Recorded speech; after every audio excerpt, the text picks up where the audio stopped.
आज आपको फिर से परमेश्वर के वचन की तरफ मैं लेके चलना चाहता हूँ और मैं आपको बताना चाहता हूँ कि जब जब हम मनुष्य पाप करते हैं परमेश्वर की व्यवस्था खड़ी हो जाती है, और जब मनुष्य व्यवस्था का उल्लंघन करता है तब वो दोषी होता है, और जब दोषी होता है तो अवश्य है कि वो परमेश्वर के दंड का वो सामना अपने जीवन में करे। रोमियो 3 और उसके 10 पद में लिखा हुआ है कि कोई धर्मी नहीं, मेरे प्रियो, कोई धर्मी नहीं।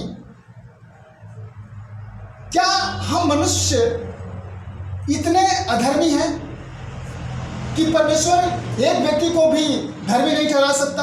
अगर हम मनुष्य धर्मी नहीं हैं तो जाहिर सी बात है कि हमारे जीवन में तरह तरह के दंड आएंगे, तरह तरह की विपत्तियां आएंगी, महामारियां आएंगी और हमें उसका सामना करना पड़ेगा। चाहे हम पारिवारिक तरीके से करें, चाहे हम सामाजिक स्तर से करें। और बाइबल इस संबंध में बहुत कुछ कहती है। कोई समझदार नहीं, 3 के 11 में लिखा, कोई समझदार नहीं, किसी के अंदर परमेश्वर का भय नहीं, कोई परमेश्वर के तरफ में देखने वाला नहीं, कोई परमेश्वर को पूछने वाला नहीं, कोई परमेश्वर के मार्ग पर चलने वाला नहीं, कोई उसकी बनाई हुई व्यवस्था का पालन करने वाला नहीं। और शायद यही वजह है कि हम अपने शरीर में दुख और दंड का सामना करते हैं। और इस संबंध में बाइबल कहती है कि जब सब मनुष्य भटक गए हैं और सब निकम्मे बन गए हैं, सब मनुष्य, यानी पृथ्वी पर एक भी ऐसा मनुष्य नहीं है कि परमेश्वर की तरफ में देखे। सभी लोग भटके हुए, सभी लोगों की चालें बदल गई हैं, सभी लोगों ने अपना मार्ग अलग अलग तरीके से अपने जीवन में बिताया है, व्यतीत कर रहा है। और जब जब हम परमेश्वर की तरफ से हटकर अपने जीवन को उसके रास्ते मार्ग से हटाएंगे, हम मनुष्य अवश्य है कि तमाम महामारियों का अपने जीवन में, विपत्तियों का अपने जीवन में हम सामना करेंगे। और इस तरह से हमारे मानव सभ्यता पर तमाम प्रकार के प्रभाव डालने वाली बहुत सारी ऐसी चीजें आती हैं जो हम अपने जीवन में भुगतते हैं। हम कहीं से सुरक्षित नहीं होते, परंतु बाइबल में तरह तरह की भविष्यवाणियां दी गई हैं। और आज मैं इस भविष्यवाणियों को मैं देखूंगा। आमोस 8 और 3 में साफ शब्दों में लिखा हुआ है, परमेश्वर भविष्य के विषय में जानते थे। उन्होंने कहा हुआ मंदिर में गाने बंद हो जाएंगे। परमेश्वर को मालूम था, उनको भविष्य का ज्ञान था। यह दंड है हमारे जीवन में कि हमारे लिए गाने बंद हो जाएंगे, परमेश्वर की महिमा नहीं कर पाएंगे, परमेश्वर के नजदीक अपने जीवन को नहीं लेकर चल पाएंगे। क्योंकि जब जब हमारे जीवन में दंड आएगा तब तब हम परमेश्वर को स्मरण करेंगे और उस समय परमेश्वर हमको और आपको अपने घर से अलग कर देगा, अपने रास्ते से अलग कर देगा, अपने पवित्र भवन से अलग कर देगा। यिर्मयाह 16 के 8 में लिखा हुआ है, दावत या समारोह में लोग नहीं जाएंगे, वो भी बंद हो जाएगा। मेरे प्रियो, आज हर एक व्यक्ति का विचार बदल गया है, उनका स्वभाव बदल गया है, उनका रहन सहन बदल गया है। आज कोई एक दूसरे से मिलना नहीं चाहता, कोई एक दूसरे से हाथ मिलाना नहीं चाहता, कोई किसी के घर में जाना नहीं चाहता। आज क्यों ऐसा हो रहा है? शायद ये दंड है जो हम ऐसा आज करने को मजबूर हैं। अगर हम परमेश्वर के भय में चलते, अगर हमारे जीवन में धर्म का काम नहीं होता, तो अवश्य है कि हम सबसे मिलते जुलते और परमेश्वर के मंदिर में भी हम जाकर गाना बजाते, गाते और उसकी महिमा करते। लेकिन आज हम अपने ही परिजनों से दूर हैं। हमारे घर के लोग अगर मर गए तो उनको हम चुपचाप ले जाकर फेंक दे रहे हैं। यिर्मयाह 16 के 4 में लिखा हुआ है, लोग बीमारियों से मरेंगे और मिट्टी देने के लिए जगह नहीं होगी और लोग अपने परिजनों को चुपचाप फेंक देंगे। आखिर वे ऐसा क्यों कर रहे हैं? क्या उनको अपने लोगों से प्रेम नहीं है? क्या जिन लोगों के साथ उन्होंने अपने जीवन को बिताया इतने वर्षों तक, जिन्होंने पालन पोषण करके इतना बड़ा किया, क्या उनके जीवन के ऊपर में उनका अधिकार नहीं था? क्या वे आज जब वो पृथ्वी छोड़ चुके हैं एक बीमारी के चलते, एक महामारी के चलते, तो क्या वो उनकी अस्थियों को सही तरीके से अपने धर्म के नियमों, कायदे, कानूनों के अनुसार क्या उसको परवाह नहीं कर सकते?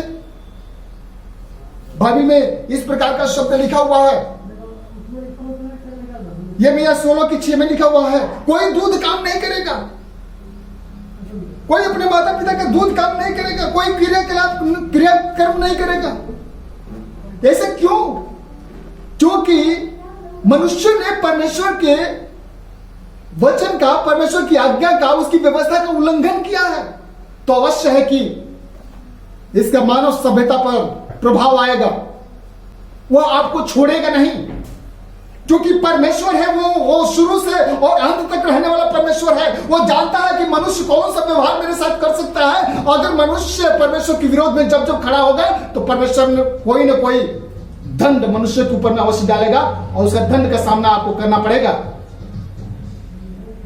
मेरे प्रिय लोगों, लोग अपनी लाशों को चुपचाप फेंक देंगे। ये बाइबल की भविष्यवाणी पूरी हो रही है, क्योंकि परमेश्वर ने ये कहा हुआ है। आमोस 8:10 में लिखा हुआ है, राष्ट्र और लोग कांपेंगे, भयभीत हो जाएंगे, उनके अंदर डर समा जाएगा।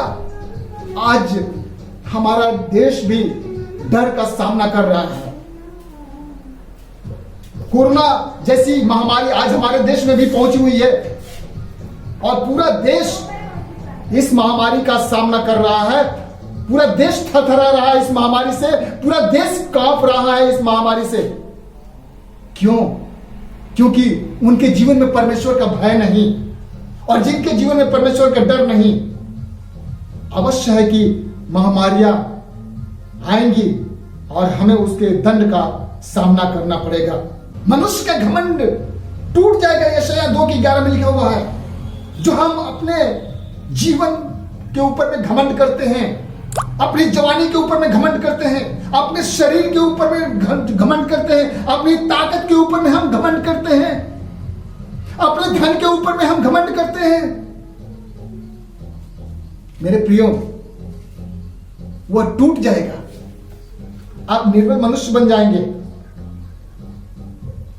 इसलिए हमें परमेश्वर के नजदीक आना जरूरी है, परमेश्वर को मानना, उसको प्यार करना जरूरी है, उसके भय में चलना जरूरी है, क्योंकि परमेश्वर चाहते हैं कि मनुष्य उसकी खोज में लगा रहे।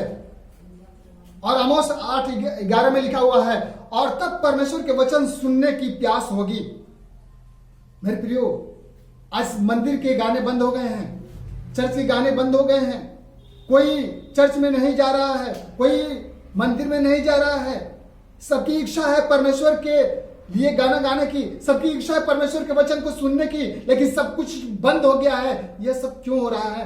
क्योंकि हम परमेश्वर से दूरी बनाकर चलते हैं, पहले से दूरी बनाए हुए थे, और इसलिए परमेश्वर आपके जीवन में आने वाले समय में दूरी बनाकर रख दिया है। यह परमेश्वर के वचन की भविष्यवाणी है जो हमारे और आपके जीवन में पूरा हुआ है। मेरे प्रियो, हमें परमेश्वर को भूलना नहीं है, हमें परमेश्वर के नजदीक आना है, हमें उसके भय में चलना है, हमें उससे प्यार करना है। वो चाहते हैं आपको हृदय से लगा लें, वो चाहते हैं आपके लिए बहुत कुछ करना, वो अपनी आशीषों को आपके जीवन में भेजना चाहते हैं, वो तमाम तरीके से आपको सुरक्षित करना चाहते हैं। क्या आप तैयार हैं? बाइबल की समझ में कहती है, आमोस 5:4 में लिखा हुआ है, मेरी खोज में लगो तब तुम जीवित रहोगे। प्रिय भाइयों बहनों, परमेश्वर की खोज में हमें लग जाना है। अगर आप चाहते हैं कि आप जीवित रहें तो उसको ढूंढना है, उसके पास आना है, उसके सामने घुटने टेकना है, उससे मित्रता करनी है, उससे दोस्ती बढ़ानी है। वो आपको हृदय से लगा लेंगे, क्योंकि वो हम मनुष्य से बहुत प्रेम करते हैं। आमीन। आइए प्रार्थना में जाएं। प्रभु, हम धन्यवाद देते हैं और आपकी बड़ाई करते हैं पिता। आज के समय को तेरे हाथों में सौंप देते हैं, और जो भी प्रभु यीशु हमने आज महामारी के विषय में आज जो मैसेज दिया है, जो वचन दिया है पिता, हम चाहते हैं कि जबकि तेरे लोग प्रभु यीशु अपने जीवन में तेरे क्रोध का सामना कर रहे हैं, तेरे दंड का सामना कर रहे हैं। प्रभु अपने लोगों को बचाए। आप तो दयालु प्रभु हैं, दया से भरे हुए हैं। और आपका वचन कहता है कि लोग तुझे जब जब पुकारेंगे उस समय तू उनकी सुन लेगा। प्रभु प्रार्थना करते हैं आप वो हम सबकी सुने, अपने लोगों की सुने। वे तेरे सामने चिल्ला रहे हैं प्रभु, तेरी दुहाई दे रहे हैं प्रभु। आप तरस खाएं अपने लोगों के ऊपर में और उनको हर एक दुख से, हर बीमारी से, हर महामारी से प्रभु आप उन्हें बचाएं, उनको सुरक्षित करें और अपने वचन की आशीषों से भरपूर करें। हर एक के घर का शोक जाता रहे और उनके घर में वापस आनंद प्रवेश करने पाए। उनके आंगनों में प्रभु यीशु आनंद हो, खुशियां हो। उनकी हर एक परेशानी आप दूर करें। प्रभु आप दया करें। जितने लोग प्रभु यीशु आज का मैसेज सुने हैं, हम प्रार्थना करते हैं अपने हाथों को उनके ऊपर में बढ़ा दे, जिससे कि प्रभु तेरे हाथों की आशीषों से वे भरपूर हो और उनका जीवन इस पृथ्वी पर आनंद से भर जाए, सुख से भर जाए, महिमा से भर जाए। प्रभु हम धन्यवाद देते हैं पिता, प्रार्थना सुनने के लिए और आपकी दया के लिए और तमाम बीमारी महामारी से सुरक्षित करने के लिए। यीशु आपके पवित्र नाम से मांगते हैं, आमीन। प्रिय भाई बहनों, मैं आपको बताना चाहता हूँ, ये मेरा नया चैनल है, जिस चैनल का नाम है भोर की विजय।